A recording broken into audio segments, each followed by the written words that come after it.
নমস্কাৰ বন্ধু বান্ধৱীসকল, আজি আমি আলোচনা কৰিম প্ৰাচীন কামৰূপৰ কিছুমান ইম্পৰ্টেণ্ট কুৱেশ্যন, যিহেতু আহিবলগীয়া আগন্তুক আসাম পুলিচ, PNRD, এগ্ৰিকালচাৰ আৰু সকলো ধৰণৰ গ্ৰেড 4 এক্সামৰ বাবে প্ৰয়োজনীয়। বলক তেনেহ'লে আমি আলোচনা কৰোঁ। প্ৰথম কুৱেশ্যনটো আছিলে ৰামায়ণত উল্লেখ থকা মতে প্ৰাগজ্যোতিষ ৰাজ্যৰ প্ৰতিষ্ঠাতা কোন আছিল? ইয়াৰ উত্তৰ এনচাৰ হ'ব অমৃত ৰাজ। নেক্সট কুৱেশ্যন, কামৰূপৰ পূৰ্বৰ নাম কি আছিল? ইয়াৰ উত্তৰটো হ'ব ধৰ্মাৰণ্য। ধৰ্মাৰণ্য আছিল কামৰূপৰ পূৰ্বৰ নাম। অসুৰ বংশ তথা প্ৰাচীন অসমৰ প্ৰথম ৰজা কোন আছিল? ইয়াৰ উত্তৰ হ'ব মহীৰংগ দানৱ। মহীৰংগ দানৱৰ ৰাজধানী আছিল বৰ্তমানৰ গুৱাহাটীৰ বেলতলাৰ মৈৰংগ পৰ্বতত। দানৱ বা অসুৰ বংশৰ মহাপৰাক্ৰমী ৰজা কোন আছিল? ইয়াৰ উত্তৰটো হ'ব নৰকাসুৰ।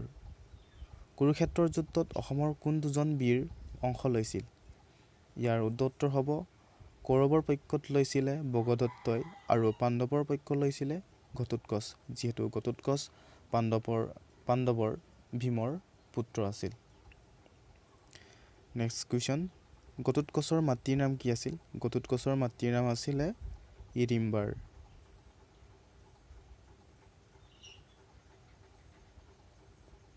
নেক্সট কুৱেশ্যন,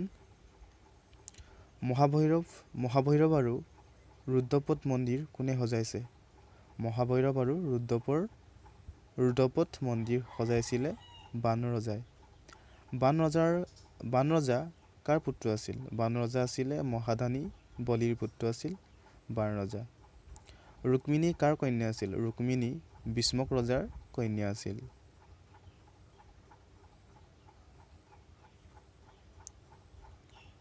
অসমৰ প্ৰথম ঐতিহাসিক ৰজা কোন আছিলে? অসমৰ প্ৰথম ঐতিহাসিক ৰজা আছিলে সূৰ্যবৰ্মন। সমুদ্ৰগুপ্তৰ সমসাময়িক কামৰূপৰ ৰজা কোন আছিলে? সমুদ্ৰগুপ্তৰ সমসাময়িক কামৰূপৰ ৰজা আছিলে সূৰ্যবৰ্মন। বৰ্মন বংশৰ শ্ৰেষ্ঠ ৰজা কোন আছিলে? বৰ্মন বংশৰ শ্ৰেষ্ঠ ৰজা আছিলে ভাস্কৰ বৰ্মন।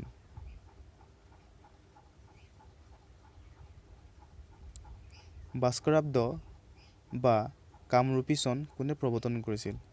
ভাস্কৰাব্দ বা কামৰূপী চন প্ৰৱৰ্তন কৰিছিলে ভাস্কৰ বৰ্মনে।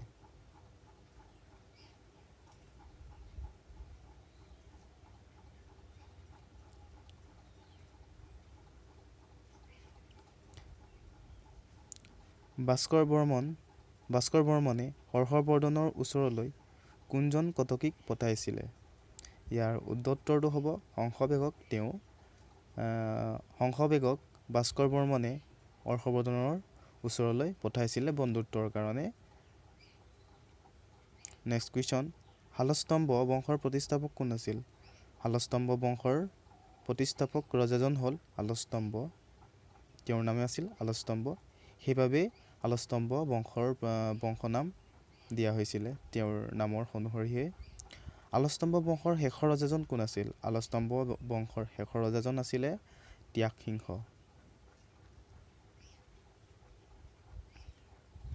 নেক্সট কুৱেশ্যন, পাল বংশৰ প্ৰতিষ্ঠাপক কোন আছিলে? পাল বংশৰ প্ৰতিষ্ঠাপক আছিলে ব্ৰহ্মপাল। পাল বংশৰ শেষৰ ৰজাজন কোন আছিল? পাল বংশৰ শেষৰ ৰজাজন আছিল জয়পাল। খান বংশ বা সেন বংশৰ প্ৰথম ৰজাজন কোন আছিলে? তেওঁৰ নাম হ'ল নীলধ্বজ। চুতীয়া ৰাজ্যৰ প্ৰথম ৰজা কোন আছিলে? চুতীয়া ৰাজ্যৰ প্ৰথম ৰজা হ'ল বীৰপাল। চুতীয়া ৰাজ্য ক'ত প্ৰতিষ্ঠা কৰা হৈছিল? যিহেতু চুতীয়া ৰাজ্য বৰ্তমানৰ শদিয়াত প্ৰতিষ্ঠা কৰা হৈছিলে। কোনে প্ৰতিষ্ঠা কৰিছিলে? বীৰপালে প্ৰতিষ্ঠা কৰিছিলে শদিয়াত।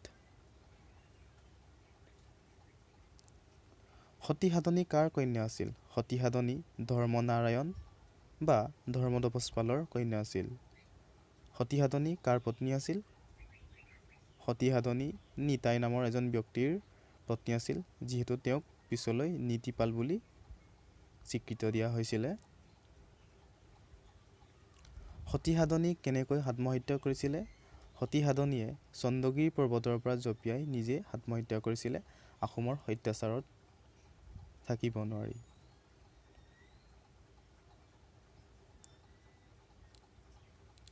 চুতীয়া ৰাজ্যৰ শেষৰ ৰজাজন কোন আছিল? চুতীয়া ৰাজ্যৰ শেষৰ ৰজাজন আছিলে নীতিপাল। কোচ ৰাজ্যৰ কোনে প্ৰতিষ্ঠা কৰিছিলে? কোচ ৰাজ্য প্ৰতিষ্ঠা কৰিছিলে বিশ্বসিংহই। কোচ ৰাজ্যৰ শ্ৰেষ্ঠ ৰজা কোন আছিলে? কোচ ৰাজ্যৰ শ্ৰেষ্ঠ ৰজা আছিলে নৰনাৰায়ণ। নৰনাৰায়ণৰ প্ৰকৃত নাম কি আছিলে? নৰনাৰায়ণৰ প্ৰকৃত নাম আছিলে মল্লদেৱ। শুক্লধ্বজ কোন? শুক্লধ্বজ হ'ল চিলাৰায়। চিলাৰায়ৰ আন এটা নাম হ'ল শুক্লধ্বজ। ৰাম সৰস্বতী আৰু অনন্ত কন্দলীয়ে কাৰ পৃষ্ঠপোষকতাত সাহিত্য চৰ্চা কৰিছিলে? ৰাম সৰস্বতী আৰু অনন্ত কন্দলীয়ে নৰনাৰায়ণৰ পৃষ্ঠপোষকতাত সাহিত্যৰ চৰ্চা কৰিছিলে।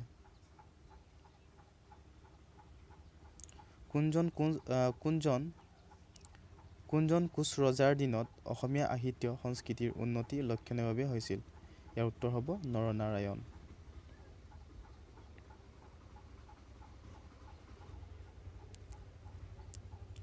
মহাভাৰতক অসমীয়ালৈ কোনে অনুবাদ কৰিছিলে?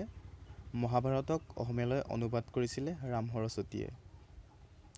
দশম স্কন্ধ ভাগৱত কোনে অসমীয়ালৈ অনুবাদ কৰিছিলে? ইয়াক অনুবাদ কৰিছিলে অনন্ত কন্দলীয়ে। কোচ ৰাজ্যৰ মুদ্ৰাবিদৰ নাম কি আছিলে? মুদ্ৰাবিদৰ নাম কি আছিলে? নাৰায়ণী মুদ্ৰা। নাৰায়ণী মুদ্ৰা কিহৰে তৈয়াৰ কৰা হৈছিলে? সোণ আৰু ৰূপৰ পৰা নাৰায়ণী মুদ্ৰা তৈয়াৰ কৰা হৈছিলে। নৰনাৰায়ণৰ মৃত্যু কেতিয়া হৈছিলে? নৰনাৰায়ণৰ মৃত্যু হৈছিলে 1586 চনত। চিলাৰায়ৰ অনুৰোধত শংকৰদেৱে কোনখন নাটক লিখিছিল? ৰাম বিজয়ী। জয়ন্তীয়া ৰাজ্য কোনে প্ৰতিষ্ঠা কৰিছিলে? জয়ন্তীয়া ৰাজ্য প্ৰতিষ্ঠা কৰিছিলে পৰ্বত ৰায়। কছাৰী ৰাজ্য প্ৰতিষ্ঠা কোনে কৰিছিলে? কছাৰী ৰাজ্য প্ৰতিষ্ঠা কৰিছিলে সোণকৰা ৰজাই। কছাৰীসকলৰ শেষ ৰজাজন কোন আছিলে? গোবিন্দ চন্দ্ৰ। ইয়াৰ নেক্সট ভিডিঅ' অতি সোনকালে লৈ আহিম। চেনেলটো ছাবস্ক্ৰাইব কৰক, লাইক কৰক, শ্বেয়াৰ কৰক। ধন্যবাদ।